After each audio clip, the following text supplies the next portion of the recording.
البدع والأهواء، أهل البدع العقائدية وأهل البدع السياسية. نقول بيننا وبينكم السلف، بيننا وبينكم الكتب، كان فيقول البدع بيننا وبينكم.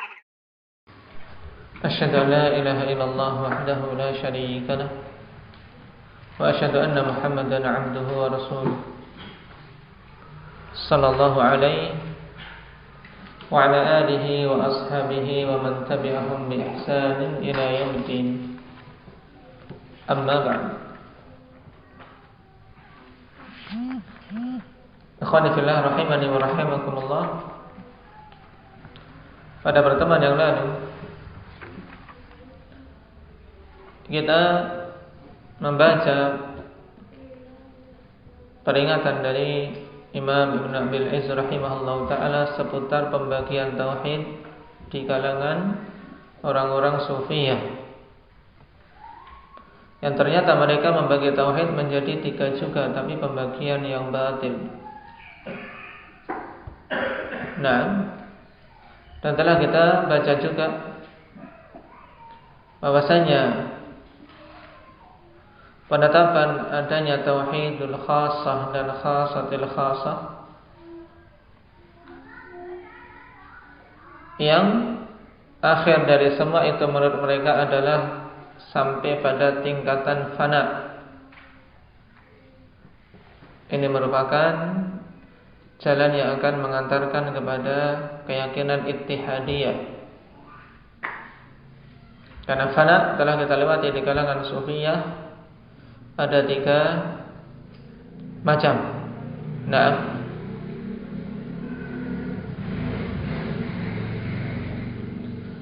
yang fana di kalangan mereka ini akhwan jelas, nah, merupakan perkara yang tercela. Taib, walaupun mengakunya mereka orang-orang yang khusyuk. Kenapa? Karena sampai-sampai hati mereka kosong dari memikirkan selain Allah. Jadi semua perkara yang ada di dunia ini,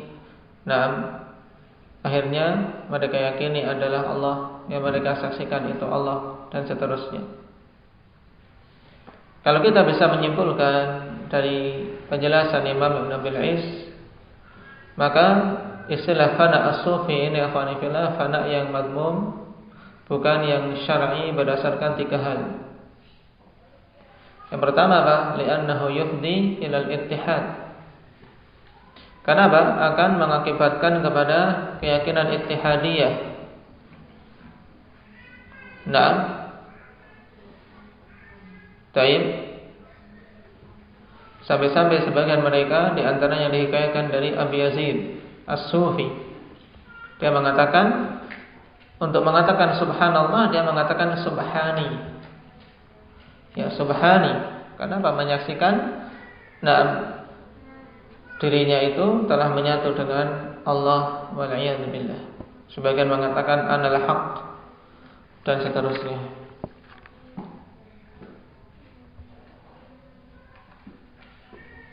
Kemudian yang kedua, yang menunjukkan tercelanya itu kenapa? Karena sahibu hadzal fana ajizun dha'iful qalb wal aql. Orang-orang seperti ini orang yang tidak mampu, yang lemah hatinya dan akalnya. Kenapa? Naam, lamma lam yastati' at-tamyiza wa at-tafriqa bainahu wa bain ghairihi. Tatkala dia tidak mampu untuk membedakan antara Allah Subhanahu wa taala dan yang lainnya. Tentunya sesuatu atau orang atau golongan yang tidak mampu membedakan suatu perkara, mereka ini orang-orang yang lemah. Kemudian yang ketiga, anna hadzal fana lam yakun mausufan bihi ahadun minas sahabati wal tabi'in bal walan nabi sallallahu alaihi wasallam. Bahwasanya fana yang seperti ini tidak pernah disifati dengannya seorang pun dari kalangan sahabat, kalangan tabi'in, bahkan Nabi sallallahu alaihi wasallam sendiri tidak disifati dengan sifat fana tersebut. Nah,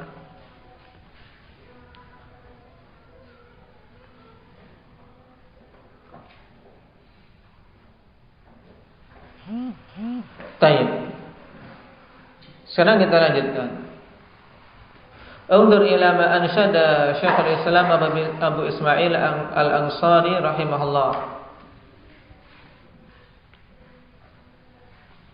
Nah, Abu Ismail Al-Ansari. Nama beliau akhwani fillah Abdullah bin Muhammad bin Ali Ibni Muhammad Al-Ansari Al-Harawi As-Sufi Al-Hambali Al-Hafidh. Nah, termasuk dari keturunan Abi Ayyub Al-Ansari radhiyallahu anhu, yang lebih dikenal dengan Abu Ismail Al-Harawi.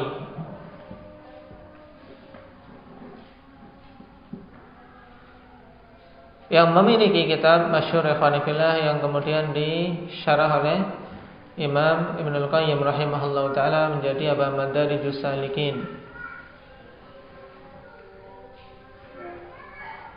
Adapun akidah beliau ini Abu Ismail Al-Harawi, nah, dari sisi asma wa sifat, akhwan, beliau tidaklah keluar dari akidah ahli sunnati wal jamaah.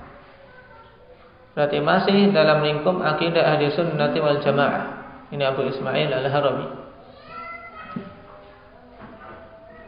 Oleh karena itulah Imam Az-Zahabi dalam siyar beliau mengatakan huwa rajulun athariyun lahija bi itsbati nususis sifat.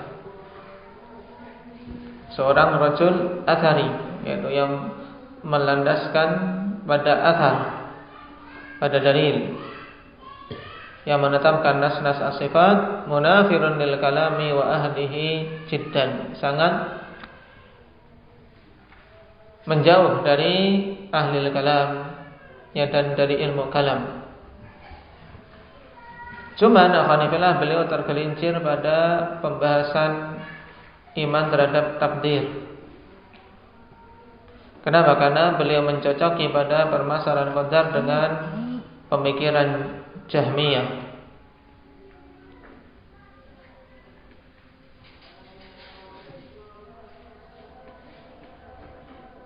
Nah, sebagaimana ditegaskan oleh Syekhul Islam Ibnu Taimiyah rahimahullahu taala, wa fi babil af'ali wal qadari qauluhu yuwafiqul jahm wa man tabi'ahu min gulatil jabriyah. Ini dari sisi pembahasan terhadap takdir, dia mencocoki pendapat Jahmiyah dan gulatul jabriyah. Adapun dari sisi tasawuf beliau, ikhwan, dan kitab beliau Manazilus Sa'irin yang disyarah oleh Ibnul Qayyim menjadi Madarijus Salikin. Nah, beliau masyhur. Nah, bahkan juga dikenal dengan pakaian, ya, pakaian mereka. Beliau memakai pakaian-pakaian thariqah tasawuf, menghadiri majelis-majelis mereka. Nah, sehingga kalau kita perhatikan memang beliau mendalami akidah tasawuf ini. Di antaranya kitab tersebut Manazilus Sa'irin, beliau tulis dengan metode Sufiyah.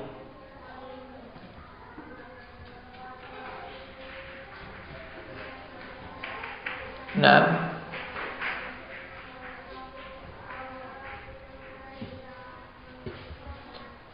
sampai-sampai Imam Az-Zahabi rahimahullahu taala mengatakan wa ya laitahu la sannafa dzalik, oh seandainya saja dia tidak mengarang itu. Nah,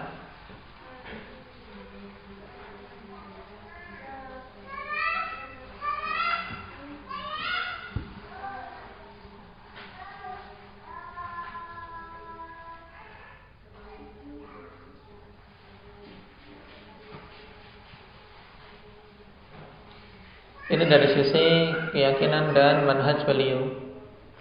Kemudian, kitab Manazilus Sa'irin yang dikarang dengan metode Sufiyah disyarah oleh Imam Ibnul Qayyim rahimahullahu taala, dan berusaha Ibnul Qayyim untuk apa? Untuk membersihkan ibarat-ibarat tasawuf yang ada pada kitab tersebut dari kekufuran dan kebatilan. Nah,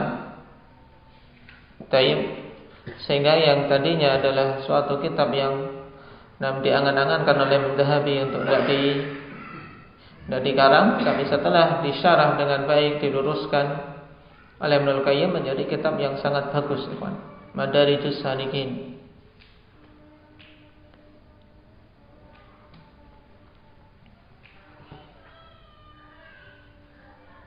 Walaupun pada sebagian hal, memang padanya jelas nafas tasawuf.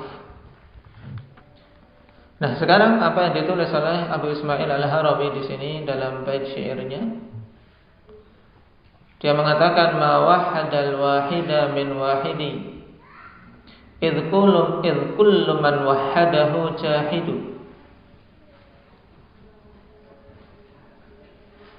Tauhidu man yantiqu an na'tihi ariyatun abtalahal wahidu. Tauhiduhu iyyahu tauhiduhu wa na'tu man yan'atuhu lahidu. Baik. Maknanya man wahadal wahidu min wahidi, ya, ma wahadan wahida min wahidin, yakni tidaklah ada yang mentauhidkan Allah Subhanahu wa taala seorang pun selain Allah itu sendiri. Nah, ma wahadal wahida min wahidin. Kenapa? Idh kullu man wahadahu jahidu. Sebab semua orang yang mentauhidkan Allah Subhanahu wa taala maka dia jahid. Hakikatnya dia menentang hakikat tauhid.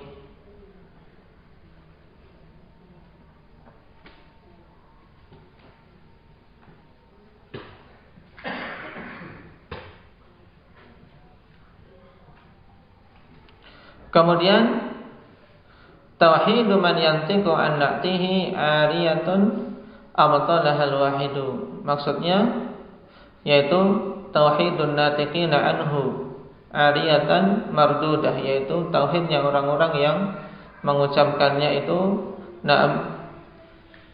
tertolak.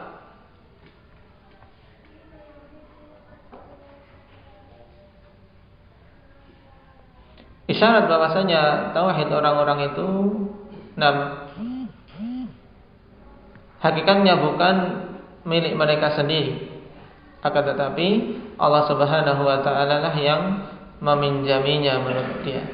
Sebagaimana orang yang meminjam suatu barang dari yang lain kemudian mengambil kemanfaatannya, maka dikatakan ariyatun abtalahal wahidu, merupakan bentuk ariyah, yaitu bentuk pinjaman. Kemudian tauhiduhu iyyahu, ya, abtalahal wahidu sebelumnya al-mutlaq min kullil wujuh. Naam.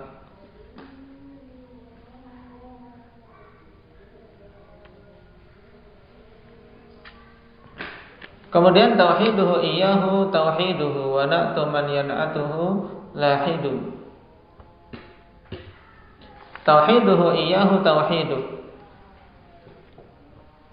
Maksudnya tauhid, mentauhidkan Allah yang hakiki, yaitu apa? Pentauhidan Allah untuk diri sendiri, tanpa ada asar dari selainnya, dari para makhluk.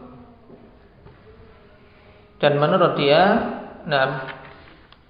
wa na'tu man yan'atuhu lahidu, dan pensifatan orang-orang yang mensifati Allah itu merupakan bentuk ilhad. Karena menurut dia ini yaitu pentauhidan Allah, yaitu dengan mengosongkan Allah Subhanahu wa taala dari sifat-sifat. Nah,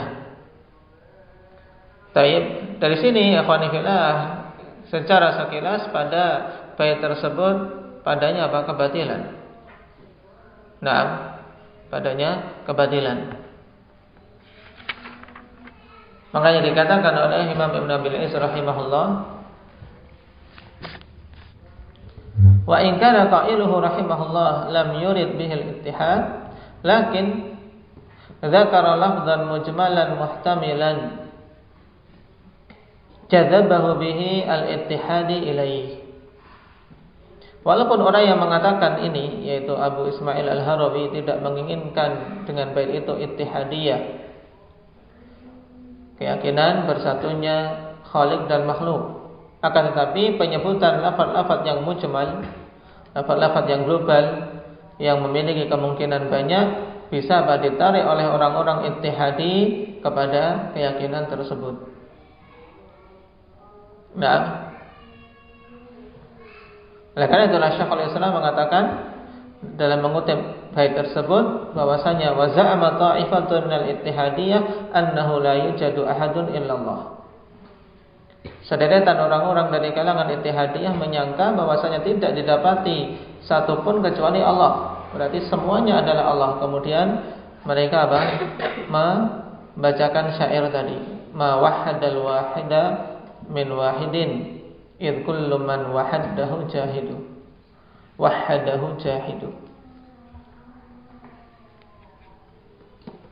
wa aqsama billahi jahda aymanihi annahu ma'ah. Dan orang-orang ittihadiyah bersumpah dengan sebetul-betulnya bahwasanya Imam Al-Harawi bersama dia.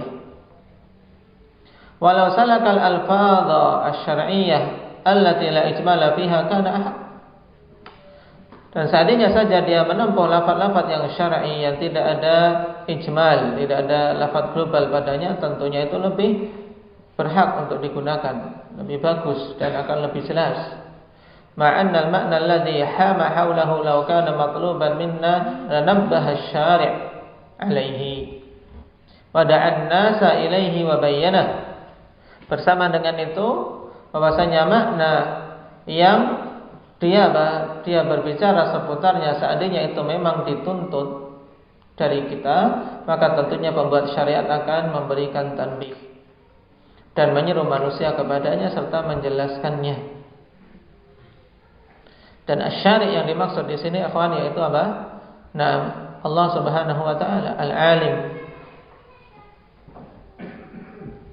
Dan istilah syari' dimutlakkan untuk Allah Subhanahu wa taala min babil ikhbar, bukan sebagai nama bagi Allah Subhanahu wa taala, tapi sebagai pengkhabaran saja bahwasanya Allah itulah zat yang membuat syariat.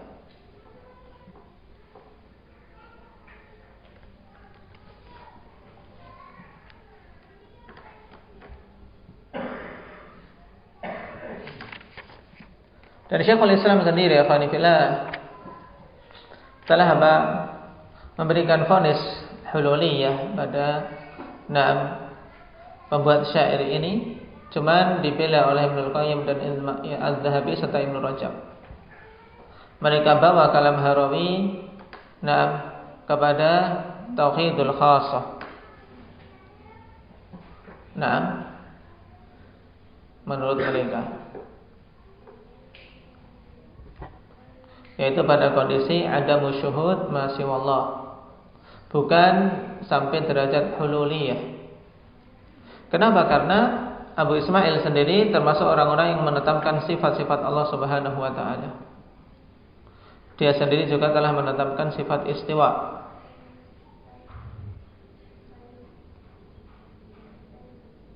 Sehingga yang dimaksudkan dengan jahidu yaitu apa?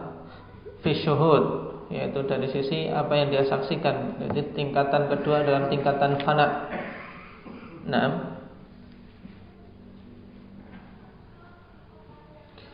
Kesimpulannya yang dibawakan oleh Syekhuna Muhammad Ibn Hizam tentang orang ini, anna rajul sufi walakin la yasilu ila darajatil hulul wal ittihad. Ini kesimpulan pertengahan akhwan tentang Abu Ismail Al-Harawi.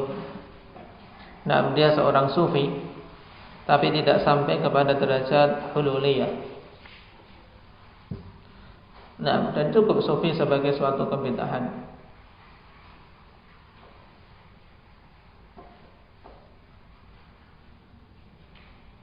Qala fa inna 'ala rasulil balaghul mubin.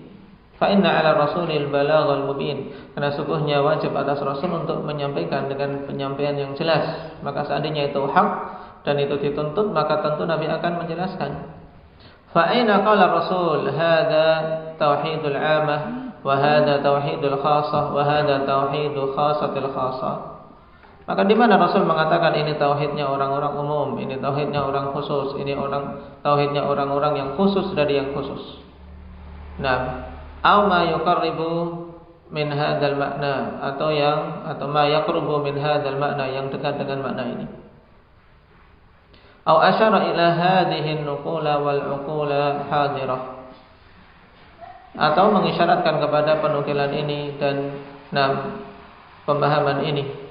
Tidak ada sama sekali dalam syariat yang mengisyaratkan pembagian menjadi 3 tauhid sebagaimana disebutkan oleh kalangan sufiyah ini.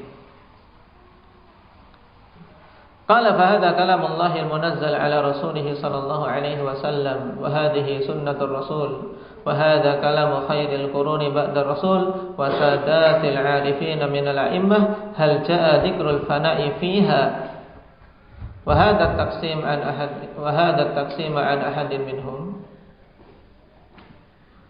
Taib.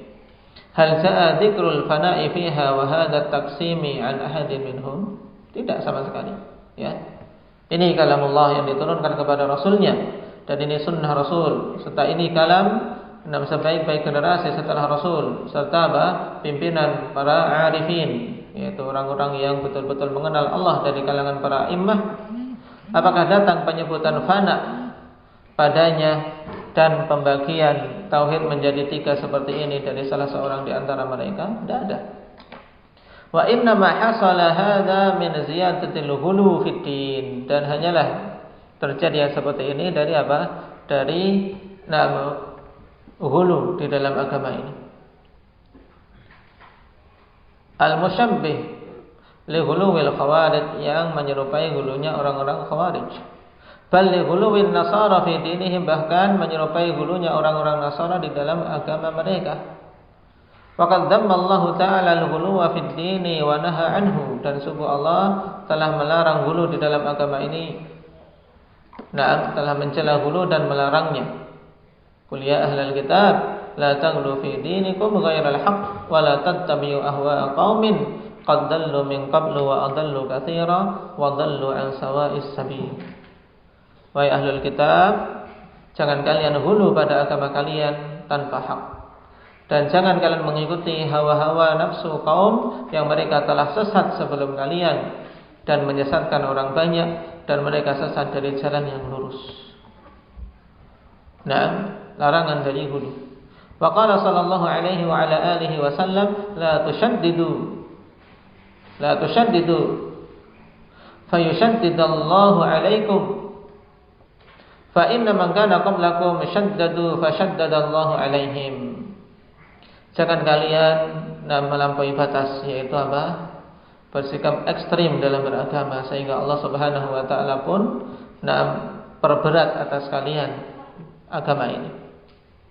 Karena sungguhnya orang-orang sebelum kalian bersikap mutasyaddid, bersikap ekstrim, memberat-berati diri, sehingga Allah Subhanahu wa taala pun perberat atas mereka.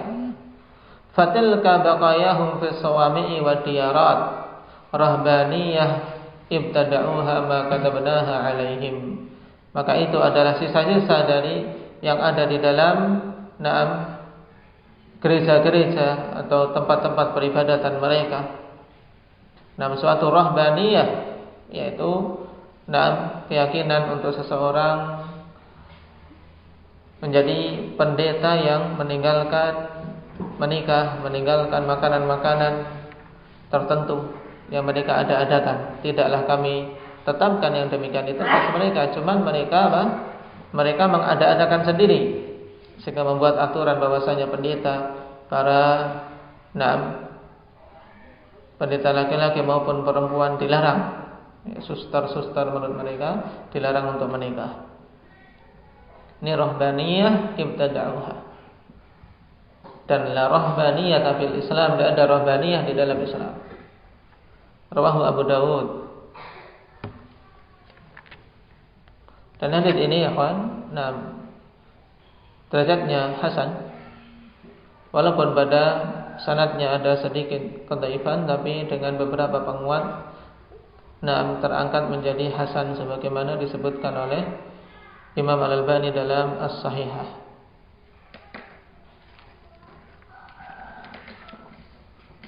Tayyib.